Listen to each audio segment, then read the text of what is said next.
It's my privilege to invite Reverend Sue with the topic, You Are Creative, A New Outlook.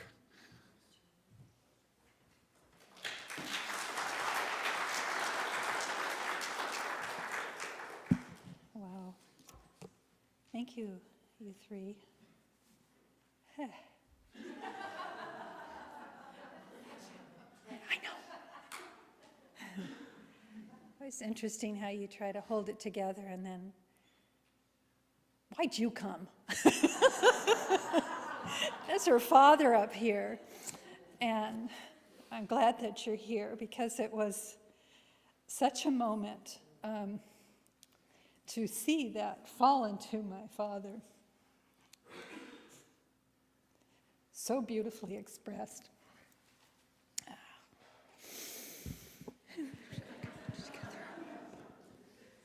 I hate these moments on YouTube afterwards too, so. There needs to be a great lead in so I can get over this part, but thank you for being here, because as the representative of the Father, there's so many fathers here and we all have our own father. And there's that tribute to remember that perfect love of the Father. I was sitting there reflecting, some of the moments of my time with my father. And he made choices in his lifetime that I didn't agree with and I held judgment of. And death does something about that, because you sever that judgment, you release that, because nobody needs to be anchored with those feelings. So just love is left. And I'm happy to feel that love for my own father, to know that the moments I was disappointed were simply moments passing for me to realize a greater good, and that I can stand at a platform many years later and say, I love you, Dad.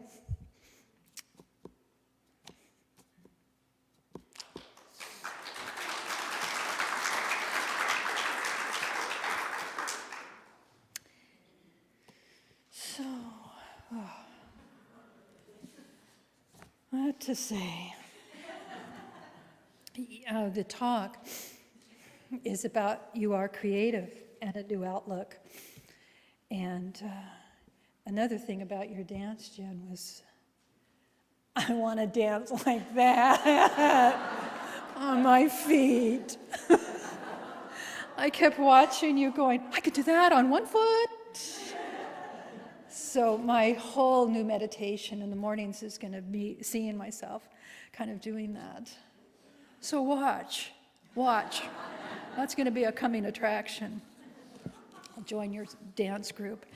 So the talk, though, I'm excited to share this little piece with you, because it's another piece of my heart. And I'm going to preface it with this particular quote from Frances Vaughan. This is all about being creative. So all of these talks are building on one another from Ernest Holmes' book, which is in the bookstore, A New Design for Living. It's a wonderful tribute to his writing, because you're able to take that science of mind text, which can be very complicated at times until you really get into the teaching, and then you open up things and whoa, I got it. And so Ernest Holmes, in this particular work, towards the end of his life, pulls a lot of those ideas in a very beautiful, poetic, and fluid way, so the understanding of the teaching is grasped a lot easier. But this idea of being creative, this is a quote from Frances Vaughan. What is important for the person on the spiritual path is to discover and honor the creative inspiration that is uniquely his or hers to express. What's important for us on our path to discover and honor that inspiration, that creative urge within each one of us. It's ours. And Madeleine L'Engle, she's an author and poet, and she said, God is constantly creating in us, through us, and to co-create with God is our human calling. This is your human calling. This is why we work and try to really fine-tune this divine instrument called the body, the mind, the emotion, the heart. We fine-tune that, we purify it, we work through all of the ideas in the past that can constrict this flow in any way.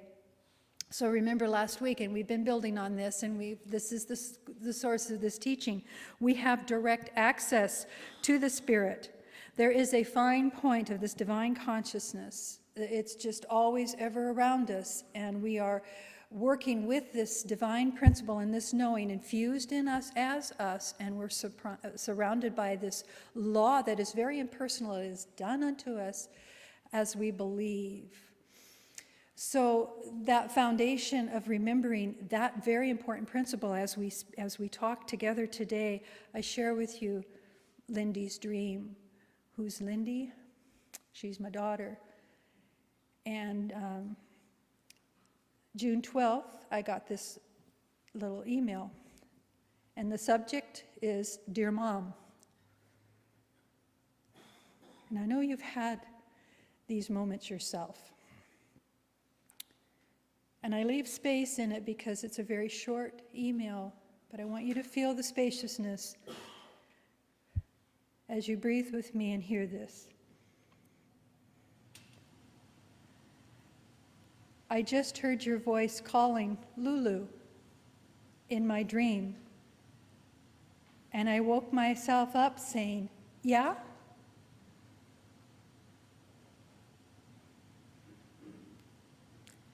I love you.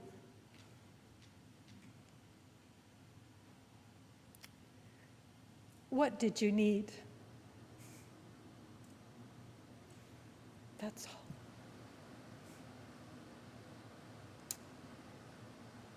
And I sat there completely washed with a love that was the divine.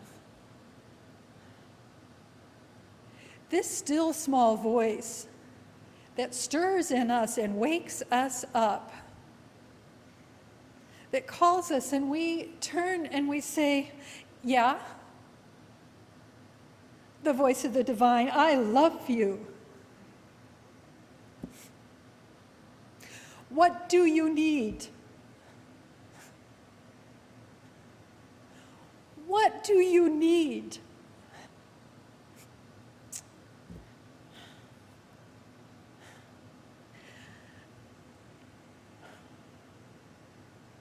We have everything with that. I don't need anything after that. And I recognize you see, this is what we're doing here. This is what every spiritual faith path is pointing to. Not to follow a dogma, but to know that creative urge, when we immerse ourselves in that greater love, and that what the mystics point to, and every beautiful poet can speak to, and every dancer can dance, and every song can be sung, it is to that which just opens us wide open, and we say, yeah, that still small voice. That reading that Charlie shared, God is always God, no matter what our emotional storm or what our situation is. There's something hidden in our inner being that has never, ever been violated. We can stumble, but that eternal voice, that voice that says, I love you, what do you need? It's always whispering in our ear, that thing which causes that eternal quest, that thing which forever sings and sings and sings. And we can be so stupid because we can't hear it. We get up and then we start living a life of layering on with our unworthiness, or, oh, I did that wrong, or, oh, darn. And we can just start piling on all kinds of crust around this absolute truth that each time you wake up, each time your eyes open, every morning, you're born anew. You're new. It's your new chance. Let go. Let go of anything in the past that you've been dragging along as extra baggage, and just realize today I hear that still small voice, and I am choosing to find within myself And these turns back into Ernest Holmes, finding that security within yourself where no battle is ever needed for any outer effect out there. You don't need to fight any of the effects out there. These conditions, anything that's out there in your world, all of it, you can just turn your thinking inward and recognize within me as a non-resistant love, a non-resistant flow of grace and truth. I don't need to destroy anything that's out there. I need to love all that there is.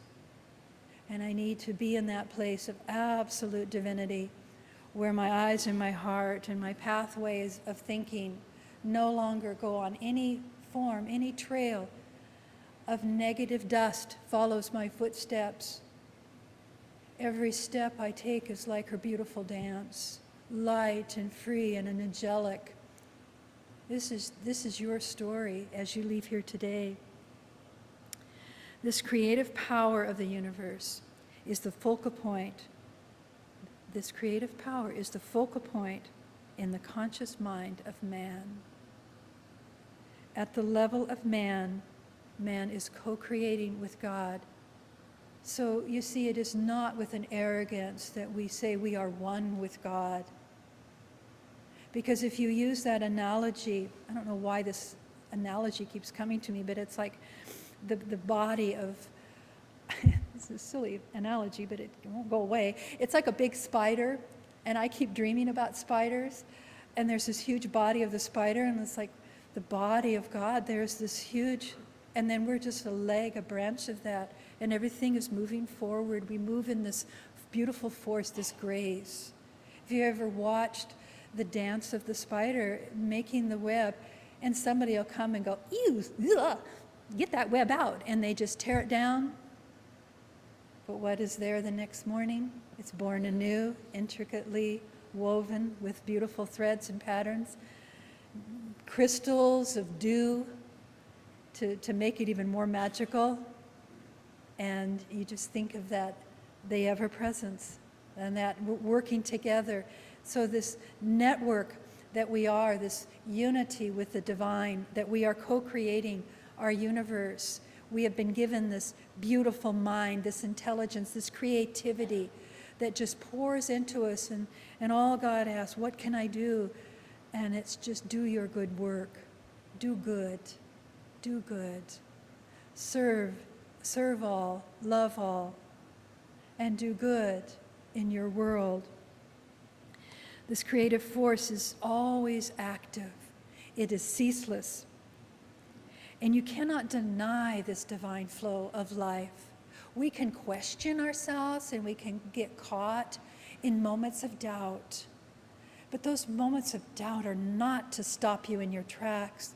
They're moments for you to polish the mirror upon which you look into yourself. And these opportunities to really look at yourself in the mirror and really receive the eyes of the beloveds that come into your journey, come into your path, and they look right at you and they say, thank you for being here today. And they look deeply into you. And we love one another through that. And this idea of this creative force moving through us, the thoughts that we reside within us, we can realize that we can fit into God's design. I love your song. I've been thinking so much about it as I've read this book because it's called The New Design for Living. And Ann Holly created the most beautiful song that are we singing it at the end of service. And it's about being God's design. And when you sing it today and when we glance around the room and I would love to hear this roof just raised off and the whole community hearing our song about God's design, dwelling as you, showing up as you, a new design. This new outlook, though, that follows this idea of being the creative force, being the creative one. You see, what is that new outlook? Well, you see, your new outlook comes because you have dropped what we talked about last week. You have dropped the ideas, the pretenses, or the collection of ideas or modalities that have framed you, those second-hand thoughts that served their purpose as they allowed you to be in this community, in this world. They have allowed you to instill values. But then you take that and you don't stop there. That you allow yourself to take what is good, and you realize with this new outlook, I refuse to see good or bad or duality. I choose to see God as good. So all things that come into your journey, into your path, into your experience, you sit with eyes that look softly and deeply into it, with not a bit of judgment or harm to come to that, even if what's coming your way causes you to bristle or shrink back a little bit. You breathe with that and you say, I'm on this planet for just a little bit longer, and I have some good work to do. And my good work is to go deep into the very cause of all the effects I see in the world and allow a greater good to unfold. So it's beyond the idea of a hell. It's beyond the idea of even of a heaven. It's allowing ourselves to just recognize that we all walk together in the same planes, lifting and supporting one another along this journey. Ernest Holmes says this, the only struggle is our ignorance, our lack of awareness and recognition of the beneficent power and creativity that is the source of all things. This greater good, this power, this creativity that is bestowed upon us. We should never doubt the validity of our considered judgments and matters. There's an idea that amidst the din and uproar of our lives, the accumulated fears, doubts, and confusions of the ages, there has always been and always will be that still small voice that wakes you up in the middle of the night, and you find yourself saying, yeah?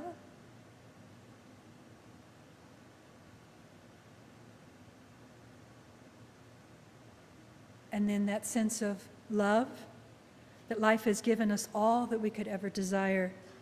It's up to us to decide to discover for ourselves what the nature of life is and to accept it deeply. It's up to you. You can read wonderful poetry and you can read volumes of written material from masters of the truth.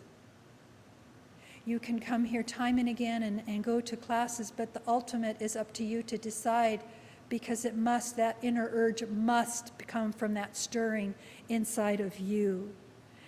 This inner knowingness at the center of our being. And you know what that is. It's a feeling that you get. It catches you. Yes, you say. Yes, there's a truth. There's a moment in the song, in the words. Yes, I too love my Father. There's these moments of a stirring inside where there's no fear, there's no anxiety, guilt, or hate. We choose to live life instead in all its beauty, in all its joy, and in its goodness. You know, it was wonderful to prepare as I think about the idea of the topic, and I read the chapter again and again, and I explore Ernest Holmes' thinking, and then he will lead you in his writing to where he developed that idea from, and then you go to that author and you explore deeply, and you just are left within a place of reverie and just, wow, what does all this mean?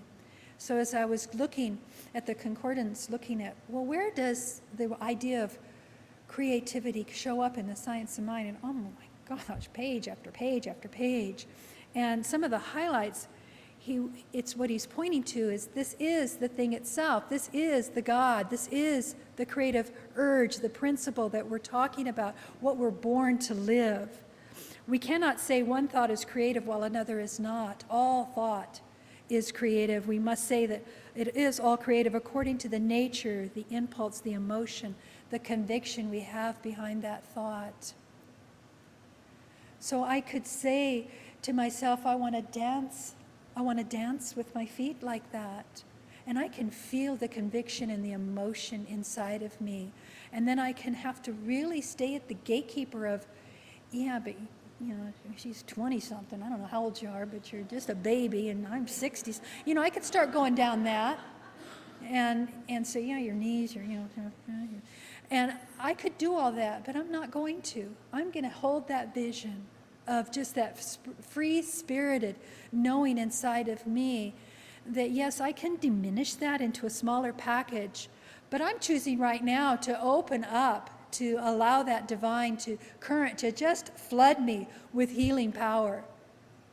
And and each and every one of you here, whatever your story is, may that grace, may that knowing, let us all just open up to that divine truth and let it charge you in your life with a power that is a force behind every step, every action, every word, every heartbeat. The thing itself,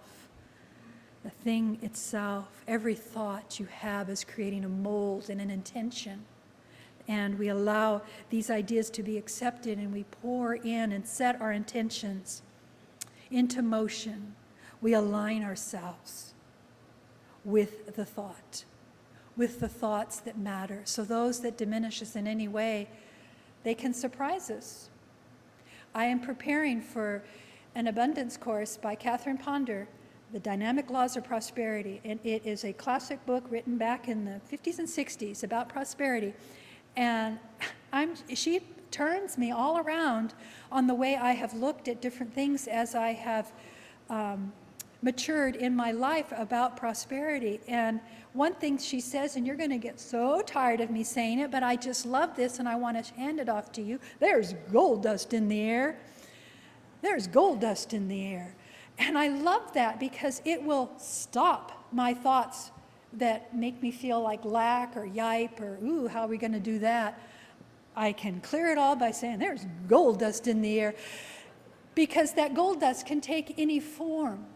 That's up to the divine. I stay open and I say, lay it on me, God. There's gold dust in the air. Our air conditioner broke in our Honda, and we went to, driving in. It's at the dealer.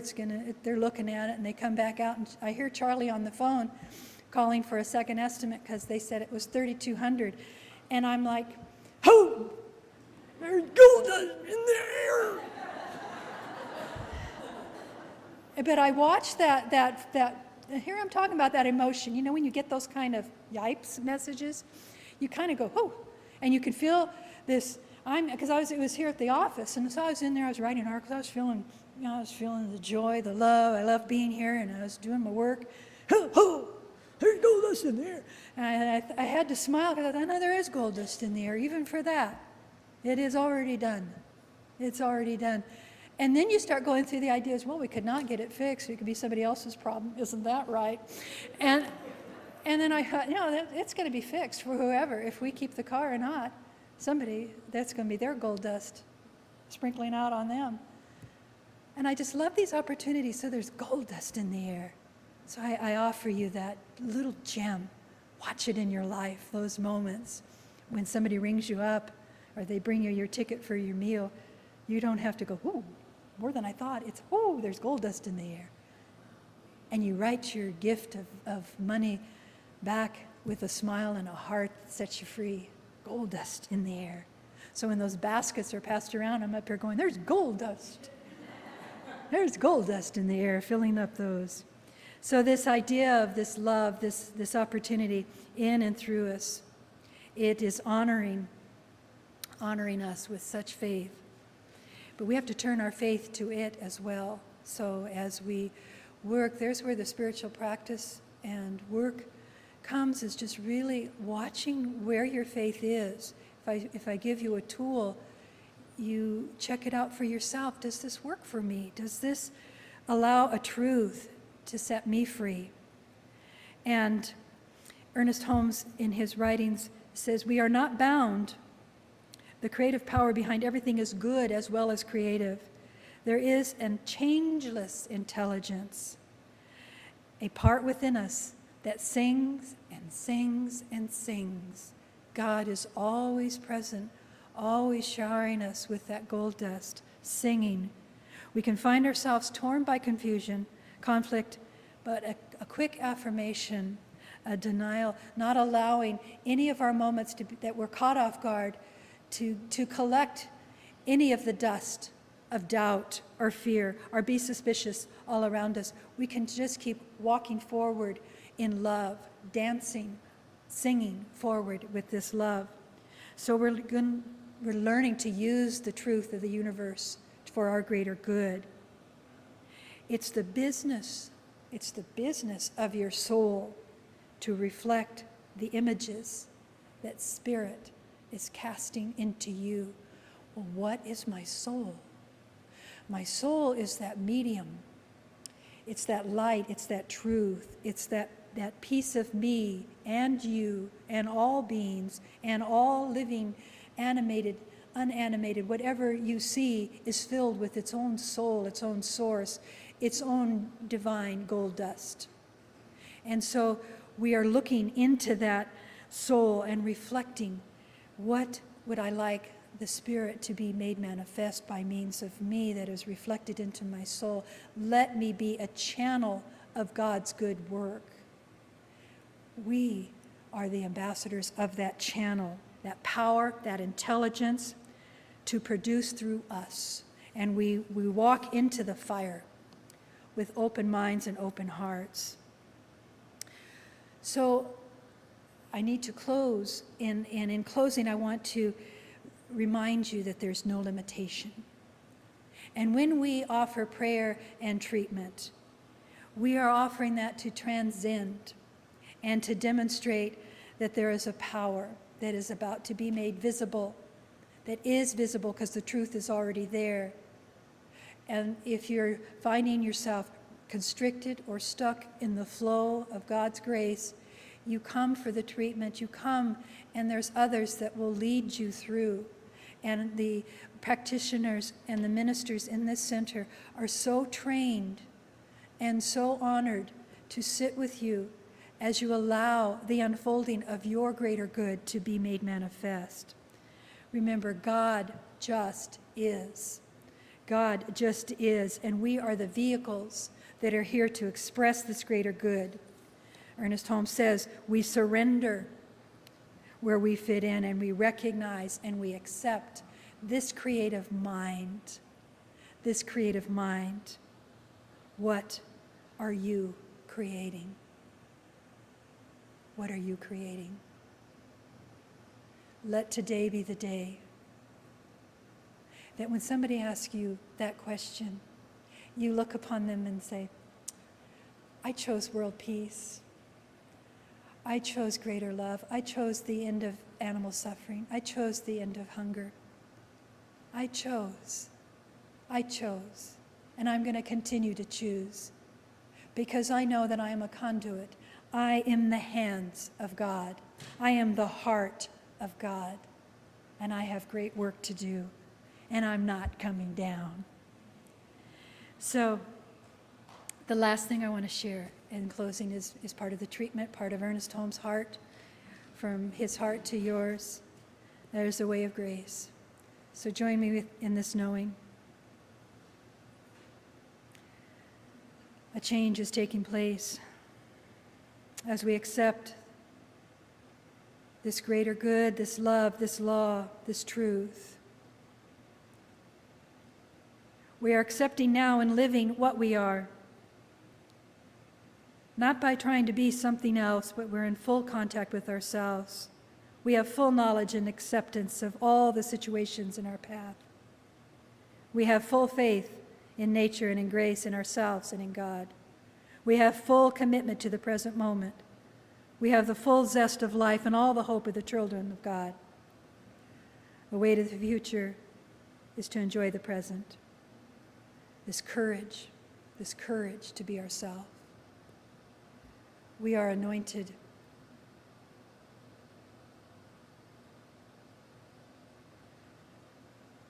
We live in this truth.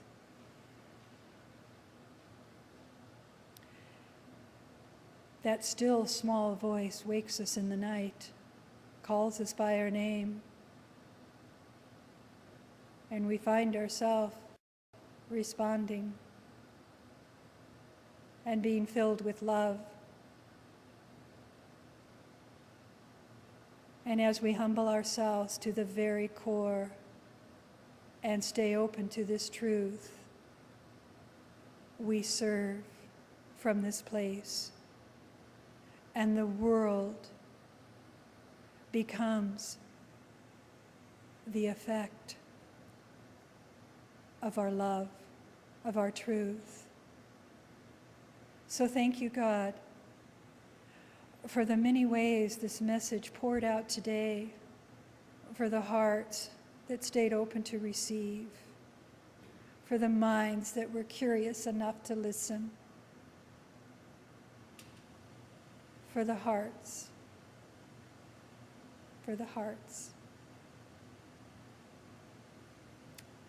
that are so open.